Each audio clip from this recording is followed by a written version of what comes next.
So the next part is the links part, where it says share external links with your viewers. They will be visible on your channel profile and about page.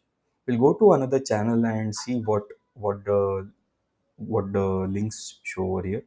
You can see basically you can add your other social media platform profiles, and this will help you grow your audience on different platforms as well.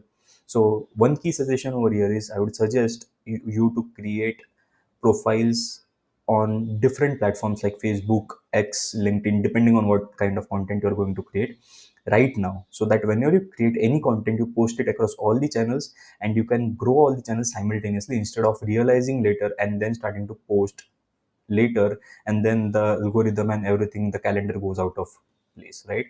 So you can go over here, click on add link, mention the platform name and the URL of your profile. You can also add your, if you have any business website, you can also add the same over here, and then click on publish.